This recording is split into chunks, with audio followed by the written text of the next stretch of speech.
네, 반갑습니다. 바른교회 장승재 목사입니다. 오늘 하나님의 말씀은 사람이 무엇이 관대 이렇게까지 돌보십니까? 라는 제목으로 말씀 나누도록 하겠습니다. 나단의 신탁을 전해들은 다윗은 전혀 예상하지 못했던 하나님의 은혜에 감동했는지 그가 성전을 지어서 대체하려 했던 장막에 들어가 하나님 앞에 무릎을 꿇게 됩니다. 그리고 하나님 앞에 아마도 언약궤 앞에 앉아서 기도했을 거라 생각됩니다.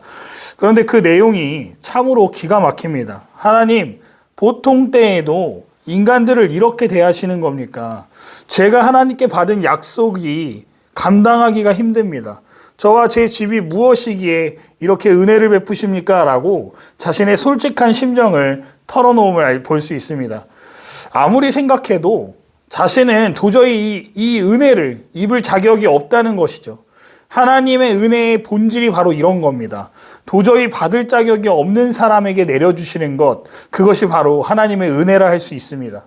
그렇습니다. 다윗은 평범한 목동이었습니다. 그런 자신을 이스라엘의 왕으로 세워주신 것도 감사한데 이제는 자신의 자손을 통해 예수님께서 오실 것을 약속을 받았으니 얼마나 감사한 마음이 들었을까요? 다윗은 자신의 솔직한 느낌과 심정을 하나님께 기도로 표현하게 됩니다. 이 기도는 어떤 화려한 미사역으로 꾸며진 기도가 아닙니다. 이 마음속 깊은 곳에서부터 우러나는 감사와 찬송이었습니다. 그렇습니다. 기도란 이런 것 같습니다. 화려한 말들로 하는 것이 아니라 사람들 모이기 위해서 사람들이 저 사람 말 잘한다 이런 식으로 들려주기 위한 것이 기도가 아니라 하나님께 너무 감사한 내 마음에서 나오는 있는 그대로의 심정을 말씀드리는 것, 그것이 바로 기도임을 말입니다. 다윗은 네 차례나 주 여호와를 부릅니다. 주 여호와라고 번역된 표현은 나의 주 여호와라고 번역하면 의미를 더 잘 살릴 수 있을 것 같습니다. 이 성호는 존경과 경외를 자아내는 표현입니다.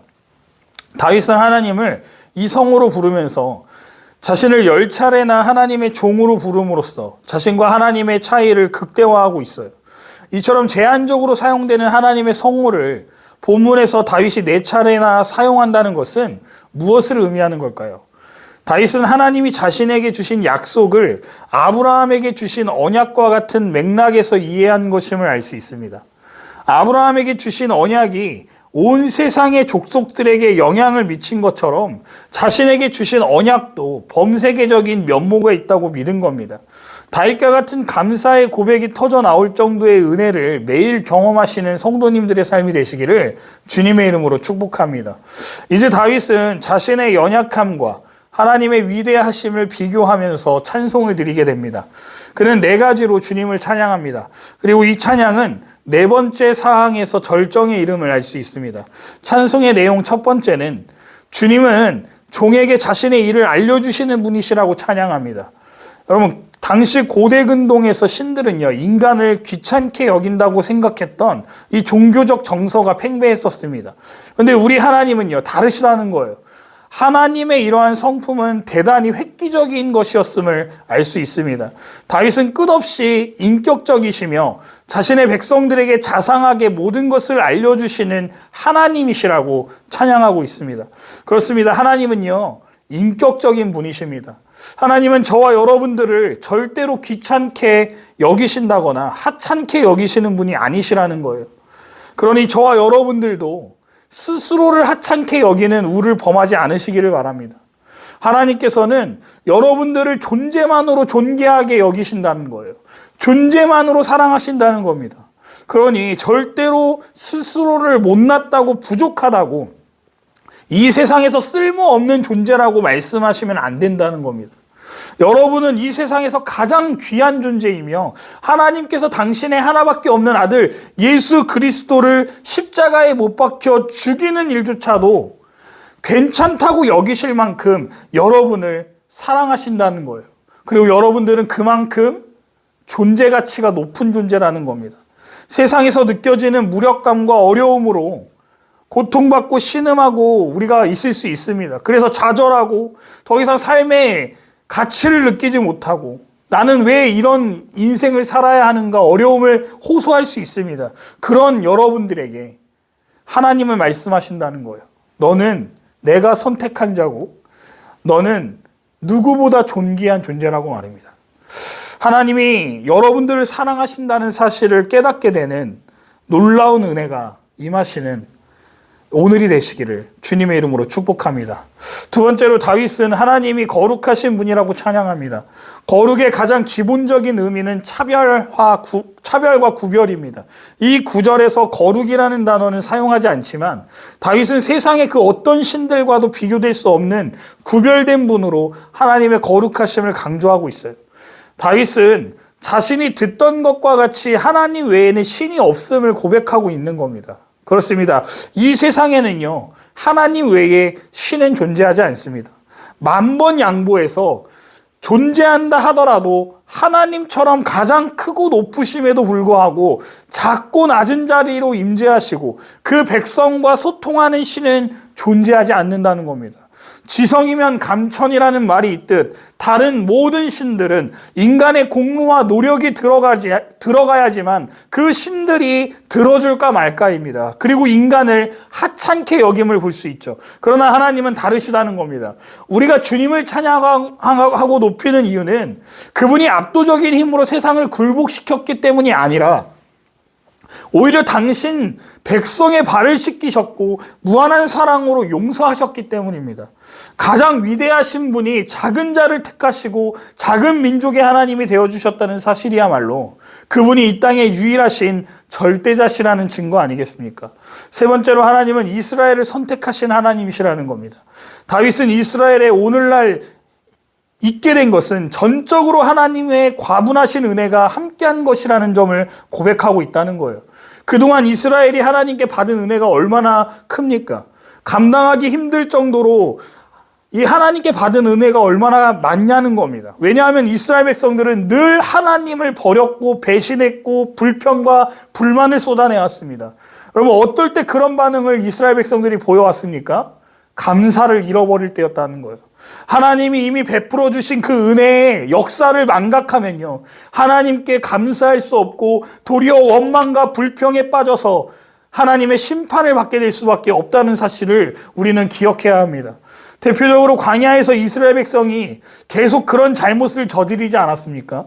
그러므로 성도인 저와 여러분들도 하나님이 저와 여러분들에게 베푸신 그 구원과 복을 기억해야 합니다. 항상 그러면서 하나님께 감사해야 된다는 거예요. 그럴 때 하나님의 은혜는 날로 날로 더해질 것이라 확신합니다. 네 번째로 다윗은 하나님은 이스라엘과 영원한 언약을 세우시는 분이라고 찬양하고 있어요. 다윗은 하나님의 자비를 절정으로 끌어올리고 있습니다. 이스라엘과 영원한 언약을 세우시고 그동안 이 언약을 신실하게 실천해 주신 하나님을 찬양함을 볼 수 있어요. 그렇습니다. 하나님은요, 신실하신 분이십니다. 한 번 하신 약속을 절대로 바꾸지 않는 분이십니다. 이 사실이요, 우리에게 얼마나 큰 은혜인지 아십니까? 말씀에 나와 있는 그대로 믿으시기 바랍니다. 하나님의 말씀대로, 예를 들어 너와 내 집이, 네가 나를 믿으면 모든 너와 내 집의 가족들이 구원받을 것이다 라고 하신 말씀이 있다면 반드시 그 일이 성취될 것임을 믿으시기 바랍니다. 우리는 말씀에 근거하여서 기도해야 합니다. 하나님, 이렇게 성경에 말씀하시지 않았습니까? 그러니 제 기도를 들어주십시오라고 기도할 때 하나님은 기억하고 계시기에 우리의 기도의 응답을 해주실 거라는 말입니다. 저는 이런 하나님을 신뢰하지 않을 수가 없습니다. 인간과는 다르게 한 번 하신 약속을 절대로 바꾸지 않으시는 분이 바로 우리 하나님이시고 그분이 우리의 아버지 되시기 때문입니다. 마지막으로 다윗은 하나님은 신실하신 분이십니다. 거짓이 없으신 거룩하신 분입니다. 라고 절정의 하나님을 올려놓은 뒤에 자신의 요구를 밝히기 시작합니다. 아주 확실하게 챙길 것은 챙기는 방법이라 할 수 있습니다. 바로 하나님의 말씀에 근거하여서 하나님을 찬양하고 높이고 하나님께 그것에 대해 말씀에 근거하여 하나님께 요구하는 것이죠. 다윗은 하나님께 이렇게 말하는 겁니다. 하나님, 정말 제게 이런 큰 은혜를 주셔서 감사합니다. 하나님은 예전부터 약속을 잘 지키시는 분이셨습니다. 그런 하나님이 제게 약속을 하셨으니 꼭 지켜주십시오라는 형태로 기도를 펼쳐나감을 볼 수 있다는 거예요. 사랑하는 성도 여러분, 그러니 기도를 멈추지 마시기 바랍니다. 말씀을 보십시오. 그래야 하나님이 우리에게 하신 약속을 깨닫지 않겠습니까? 그 약속을 붙들고 기도할 때 하나님은 기도를 들어주신다는 거예요.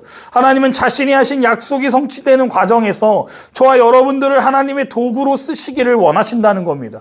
그래서 성도의 기도는 하나님의 언약이 성취되는 도구로 할 수 있습니다. 그래서 예수님도 뜻이 하늘에서 이루어진 것 같이 이 땅에서도 이루어지이다라고 간구한 것을 가르치신 거예요. 하나님이 언약을 이루시지만 사람들을 통해 이루시기 때문에 성도는 하나님의 약속이 성취되도록 기도함으로 하나님의 역사의 도구로 사명을 감당해야 할 줄 믿습니다. 그러니 우리는 나라를 위해, 교회를 위해, 가정을 위해, 여러분들의 사업과 하시는 모든 일들 가운데 하나님의 나라의 확장과 완성을 위해 기도하시기를 바랍니다. 하나님 나라의 백성으로서 합당하게 살게 해달라고 기도하시기 바랍니다. 그렇게 기도할 때 하나님은 여러분들의 기도를 통해 하나님이 하실 일을 행하실 것이라는 거예요. 다윗은 과분한 은혜 앞에 하나님께 감사하며 그 은혜가 영원하기를 기도했습니다. 우리도 하나님이 주신 은혜가 있습니다. 그 은혜가 영원히 우리에게 임하기를 기도하시기 바랍니다. 또한 그 은혜 가운데 늘 감사하며 하나님의 거룩한 뜻이 우리의 삶 속에서 성취될 수 있게 달라고 간구함으로 하나님의 역사의 거룩한 도구로 쓰임받는 저와 여러분들 되시기를 주님의 이름으로 축원드립니다.